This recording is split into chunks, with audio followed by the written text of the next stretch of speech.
There are things a man sees in the mountains that change him forever. Visions that burn themselves into his soul like a brand on cattle hide. And Jacob Harlow had lived 40 years in the Appalachian Highlands without encountering anything that could prepare him for what waited in that creek bed on a cold September morning in 1860. He'd seen men die before. His own father, kicked senseless by a mule and bleeding from the ears until he stopped breathing. A logger crushed beneath a falling chestnut tree so massive it took 8 men 3 days to cut it into manageable pieces. A child taken by fever, small and wasted, barely a shadow beneath the quilt. He'd killed his share too, deer and bear and wild boar, their deaths clean and necessary. And once, 2 years back, a man named Thomas Bledsoe, who'd been drunk enough and mean enough to point a pistol at him outside Harper's store. Though that killing had been ruled justified by what passed for law in Carter County. Death was no stranger in these mountains, where the earth was hard and the winters harder, where a broken leg miles from home meant dying slow, where feuds simmered for generations over stolen horses and disputed boundary lines and slights both real and imagined. But there was death, and then there was murder, and then there was something beyond murder, something that required a darker word that Jacob didn't know, a word for the kind of deliberate cruelty that transformed a human being into a message written in flesh and agony. The morning mist clung to the hollows like a shroud when Jacob Harlow found what remained of his brother. He'd been tracking the deer for 2 hours, moving quiet through the chestnut forest, when he caught the smell. Not the clean copper of a fresh kill, but something fouler, something that made his stomach turn even before he pushed through the laurel thicket and saw Samuel's body laid out in the creek bed. They'd stripped him naked and staked him spread-eagle in the shallow water. His chest bore the marks of knife work, deliberate, patient cutting, the kind that kept a man alive and screaming for hours. Jacob stood there in the September cold, his breath coming white and hard, staring at his younger brother's ruined face. Samuel's eyes were gone. So was his scalp. Jacob knelt in the creek, the icy water soaking through his buckskins, and closed what remained of Samuel's eyelids. 22 years old, married just 3 months to Mary Pritchard, a boy who could call turkeys better than any man in Carter County, and who'd never raised his hand in anger to any living soul. The water ran clear around the body. They'd done this yesterday, maybe the day before. Jacob looked upstream and saw where they'd washed the blood away, saw the boot prints in the mud. 4 men, maybe 5. He recognized one set of tracks immediately. The left boot with the split sole, the one that left a distinctive gap in its print. Cyrus Bledsoe. Jacob had known it would be Bledsoe, even before he saw the tracks. Known it in his bones when Samuel hadn't come home from checking the trapline 3 days ago.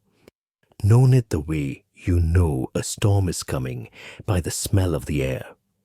The blood feud between the Harlows and the Bledsoes went back 20 years to a disputed property line and a horse that may or may not have been stolen. It had simmered through Jacob's childhood, occasionally flaring into violence. A burned barn here, a beaten man there, but never murder. Not until Jacob had killed Cyrus's younger brother Thomas in a fair fight outside Harper's stores 2 years back. Thomas had been drunk and mean, waving a pistol around, and when he'd pointed it at Jacob, Jacob had put a hunting knife through his throat. The law had called it justified. Cyrus Bledsoe had called it something else entirely. Jacob lifted Samuel's body from the creek. His brother weighed nothing, it seemed. He'd always been slight, built like their mother, narrow-shouldered and quick. Jacob wrapped him in his own wool coat and carried him through the forest, following the ridgeline back toward home. The Harlow cabin sat in a hollow beneath Roan Mountain, surrounded by split-rail fence and a small plot of corn stubble. Their mother had died birthing Samuel, and their father had followed her 8 years later, kicked in the head by a mule.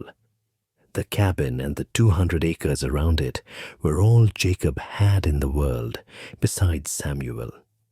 Had been all he had. He buried his brother in the family plot as the sun set, next to their parents. The work took until full dark, and by the time he finished, his hands were raw and bleeding. He stood over the fresh-turned earth and tried to pray, but the words wouldn't come. Instead, he found himself remembering Samuel at 8 years old, gap-toothed and laughing, catching his first trout in the creek. Samuel at 15, learning to shoot, missing more than he hit, but never losing his patience. Samuel last month, shy and proud, introducing Mary as his wife. Jacob walked back to the cabin and sat at the table in the dark. He loaded his rifle, a .45 caliber long gun their father had bought from a traveling gunsmith, and checked his pistol and his knives. Then he took down the old Kentucky rifle that had been his grandfather's and loaded that too. When dawn broke, gray and cold over the ridge, Jacob Harlow set out to kill every man who'd laid hands on his brother. The Bledsoe place sprawled across a wide valley 10 miles south near the Watauga River. Cyrus ran it with his 3 surviving brothers and their families, a rough clan of 20-some souls who made their living from timber cutting, some farming, and whiskey that wasn't strictly legal. They were known as hard men in a hard country, the kind who'd steal your pig and shoot your dog for barking about it. Jacob approached from the high ground, moving through old-growth forest, where the trees grew so thick the sun barely touched the ground. He'd been hunting these mountains all his life, knew every deer trail and creek crossing, every rocky outcrop and hidden cave. The Bledsoes might be mean, but Jacob was mountain-born and mountain-raised, and these ridges were as familiar to him as his own heartbeat. He found a spot overlooking the Bledsoe cabin and settled in to watch. The place was built of rough-hewn logs, with a barn and several outbuildings scattered around a muddy yard. Smoke rose from the chimney. Chickens scratched in the dirt. A hound dozed on the porch. Jacob watched through the morning and into the afternoon, marking the movements of the family.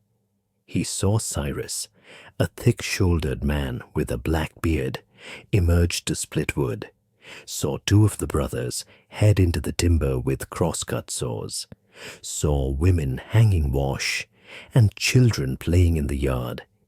He didn't want the women and children, didn't want anyone but the men who tortured Samuel to death in that creek bed. As the sun dipped toward the western ridges, 2 men returned from the timber operation, Luther and Moses Bledsoe, Cyrus's younger brothers. Jacob recognized them both.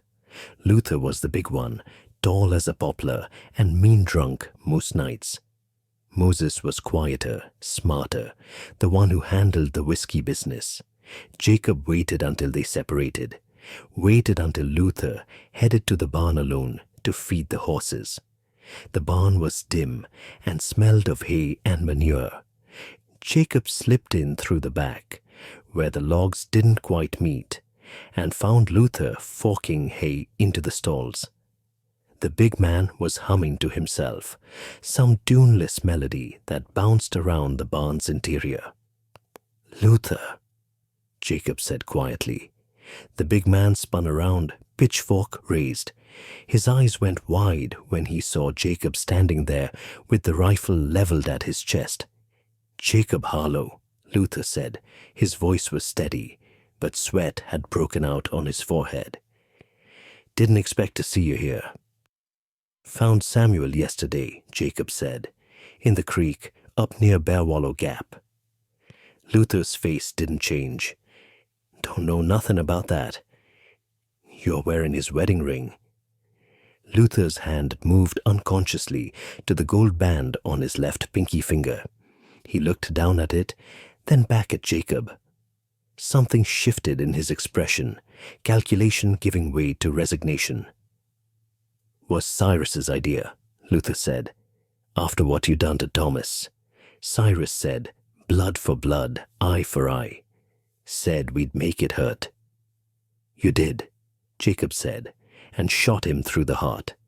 The rifle's report echoed across the valley like thunder. Jacob reloaded as he heard shouting from the cabin, the sound of men running. He grabbed Luther's body and dragged it behind a stack of hay bales, then climbed up into the loft. Moses came through the barn door first, pistol drawn. "Luther!" "What in hell?" Jacob shot him from above. The ball took Moses in the top of the head, and he dropped like a stone. More shouting. Jacob reloaded quickly, his hands steady despite the hammer of his pulse. Through the gaps in the loft floor, he could see Cyrus and the third brother, Daniel, approaching the barn cautiously. They had rifles, and they weren't stupid enough to rush in. "Harlow," Cyrus bellowed, "that you in there?" Jacob said nothing. "You killed my brothers, you son of a bitch. Come out and face me like a man." Jacob moved quietly across the loft to the small door where they'd once forked hay out to wagons below. It faced away from the cabin, toward the forest. He pushed it open and looked down. 15 feet to the ground. He could make it. A rifle cracked and splinters exploded from the doorframe beside his head. They'd left someone watching the back. Jacob threw himself aside as another shot tore through the space where he'd been standing. He was trapped. Below, he heard Cyrus's voice. "Daniel, get some straw. We'll smoke him out." Jacob lay flat on the loft floor, thinking hard. The barn had one other exit, a small door on the north side where they pushed out manure. Too small for a man, but he'd been smaller men before. He crawled across the loft, careful to avoid the spots where the boards creaked, and found the door. It was latched from inside with a simple wooden peg. Smoke began to curl up through the floorboards. They'd lit the straw below. Jacob kicked the small door open and squeezed through, dropping to the ground in a tangle of limbs. He landed hard, rolled, and came up running. A shot rang out, but he was already in the trees, moving fast through the gathering dark. Behind him, the barn burned like a torch against the twilight sky. Jacob spent that night in a cave he'd known since childhood, high up on the shoulder of Snake Mountain. He cleaned his rifle and pistol by firelight, checking the loads, making sure everything was dry and ready. His hands didn't shake. His mind was clear. He'd killed 3 men today. Had 3 more to kill at least. Cyrus, Daniel, and whoever had been shooting from the woods. Probably the 4th brother, Josiah, who'd been away when Jacob first arrived. The feud had crossed a line now that could never be uncrossed. Even if Jacob wanted to stop, and he didn't, the Bledsoes would hunt him to the end of his days. There was no law out here that mattered, no sheriff who'd ride into these mountains to arrest a Bledsoe. The only law was blood, and the only court was what a man could take with his own two hands. Jacob thought about Samuel, about Mary Pritchard, waiting at her father's house for her husband who'd never come home. He should have ridden there first, should have told her what happened, but he couldn't face her, couldn't look into her eyes and explain why her husband was dead. Not yet. Not until it was finished. He slept a few hours fitfully and woke before dawn. The valley below was dark, but he could see the smoking ruins of the Bledsoe barn, still glowing faintly in places. The main cabin showed lamplight in the windows. They'd be angry now. Scared too, maybe. But anger would win out. Anger always did with men like that. Jacob moved down the mountain as the sky lightened. He didn't go toward the Bledsoe place. Instead, he headed west toward the whiskey operation Moses had been running in a hollow near Laurel Creek. If the Bledsoes were smart, they'd have someone watching it. And if they were smart, it would be someone Jacob needed to kill. The still was hidden in a dense stand of rhododendron, invisible unless you knew where to look. Jacob smelled it before he saw it, that sharp, acrid smell of fermenting corn mash. He approached from downwind, moving like a shadow through the gray dawn light. Two men stood near the still. One was Daniel Bledsoe. The other Jacob didn't recognize. Some cousin or hired man, probably. They were both armed, both watching the trail that led into the hollow. Jacob circled wide, coming at them from the side where the rhododendron grew thickest. He was within 20 feet when Daniel turned and saw him. "Josiah, look out!" So the stranger was Josiah. Both men brought their rifles up, but Jacob was faster. He fired from the hip, and Daniel went down with a ball in his guts. Josiah got a shot off that went wide, and then Jacob was on him with his knife. They went down together in the mud beside the still. Josiah was younger, stronger, but Jacob had 40 years of mountain living in his muscles and murder in his heart. He got the knife into Josiah's ribs once, twice, 3 times, until the younger man stopped fighting and lay still in the mud. Daniel was still alive, curled around his wound, making terrible sounds.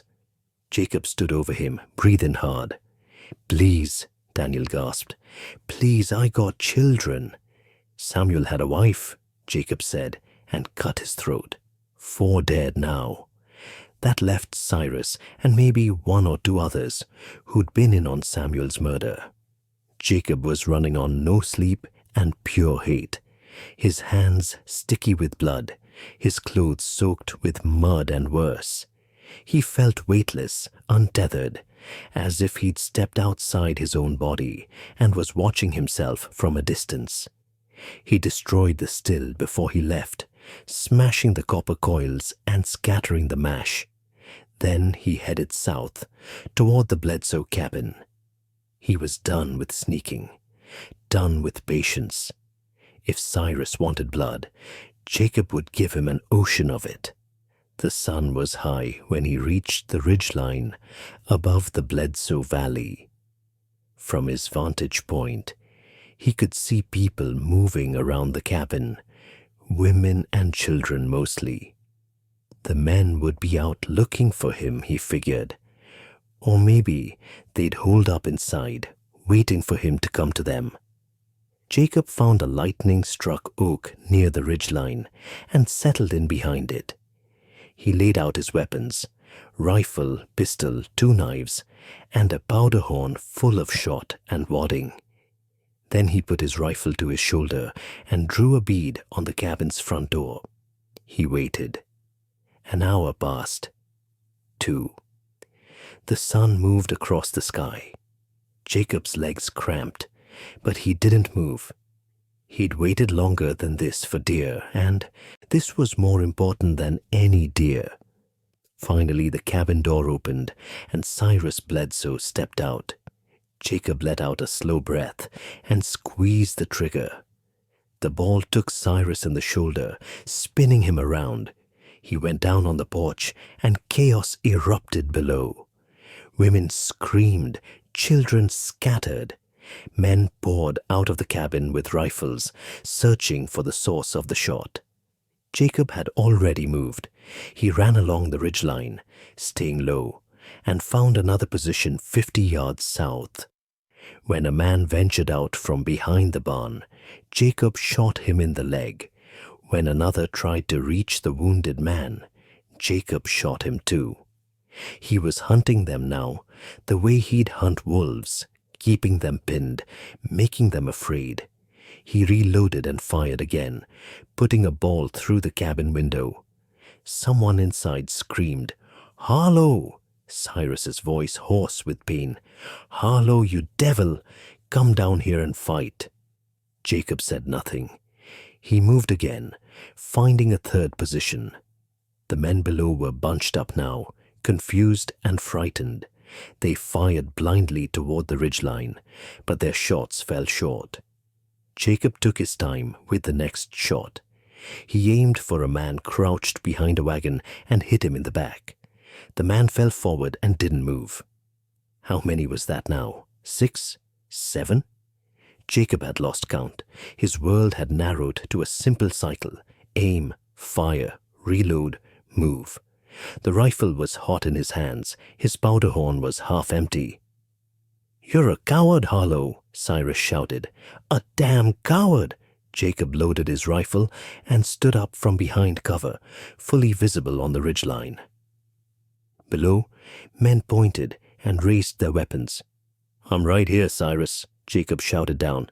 "You want me? Come and get me." A volley of shots cracked out, but Jacob was already moving, disappearing back into the trees. He heard the balls whipping through branches where he'd been standing.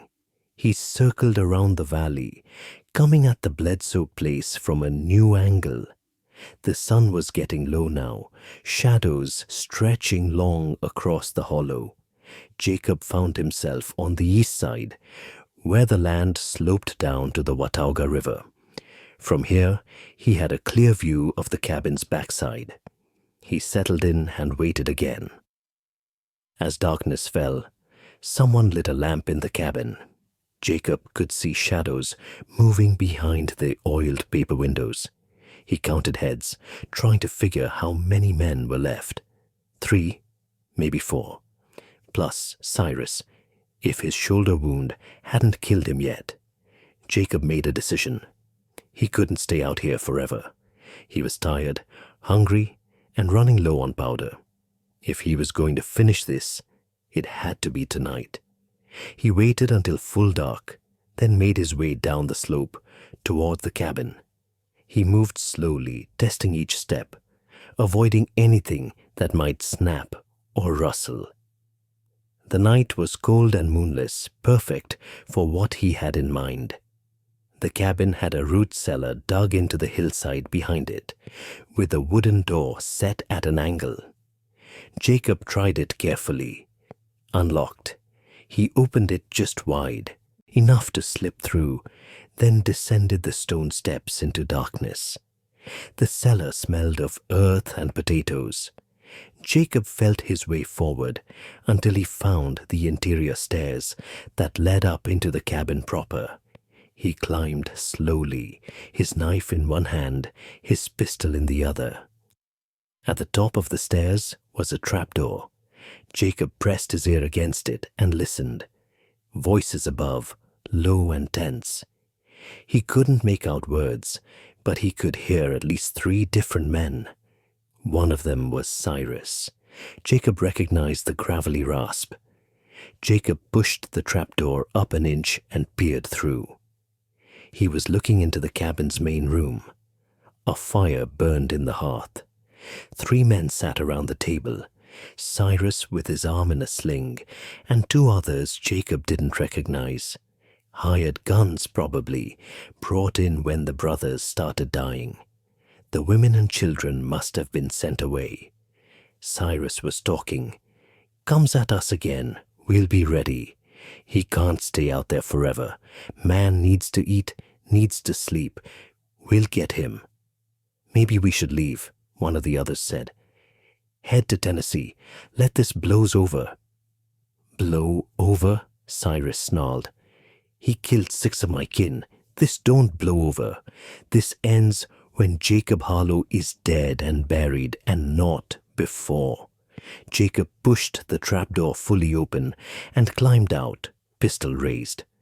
The men turned, reaching for weapons, but Jacob shot the nearest one, through the chest, before his hand touched his rifle. The second man got his pistol out, but Jacob threw his knife, and it buried itself in the man's throat. He went down, choking. That left Cyrus. The older man had risen from his chair, his good hand holding a long hunting knife.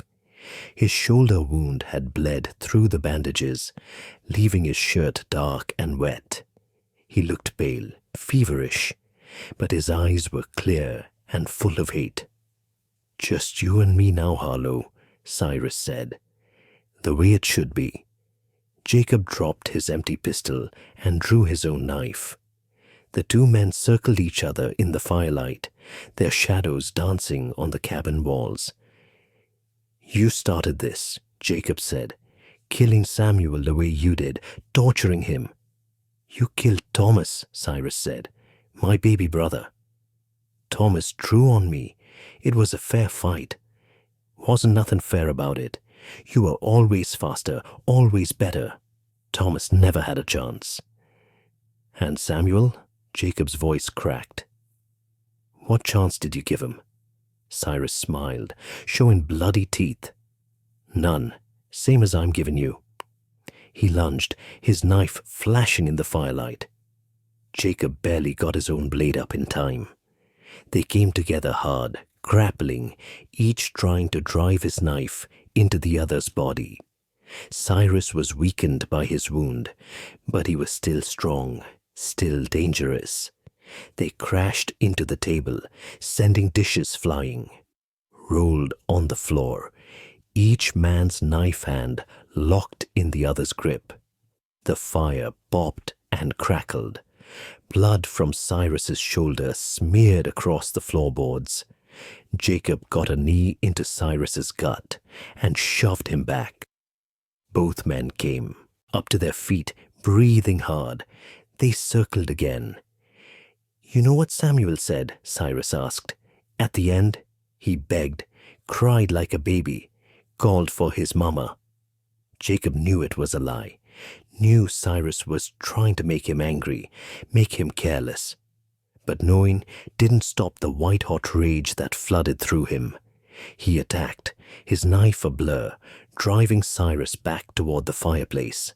Cyrus slipped on the blood-slick floor and went down hard.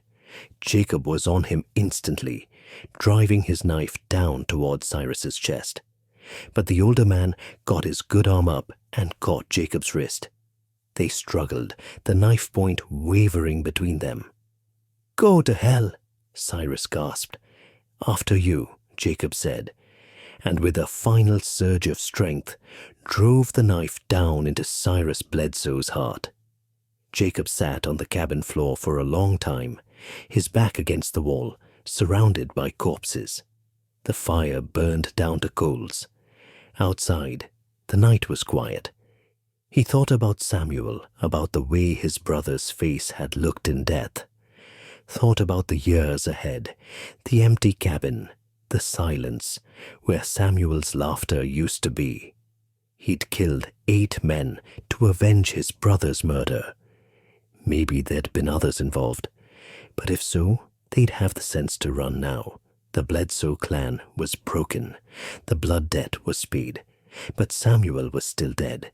Mary was still a widow. And Jacob had 8 ghosts to add to the one he'd started with. He stood up slowly, his body aching in a dozen places. He'd been stabbed somewhere during the fight with Cyrus, a shallow cut along his ribs that he hadn't even felt until now. He bound it with a strip torn from someone's shirt, then gathered his weapons. Outside, the stars were bright and cold over the mountains. Jacob walked away from the Bledsoe cabin without looking back. He headed north, following the ridgelines, moving through country he'd known all his life. He walked through the night and into the next day, walked until his legs wouldn't carry him anymore, then slept in a hollow log like an animal. When he woke, he walked some more. 3 days later, he arrived at the Pritchard place, a neat farm in a valley near the Tennessee line. He stood at the gate for a long time before he found the courage to walk up to the door. Mary Pritchard opened it. She was a small woman, dark-haired and pretty, wearing a black dress. Her eyes were red from crying. "Jacob," she said softly, "I heard about Samuel."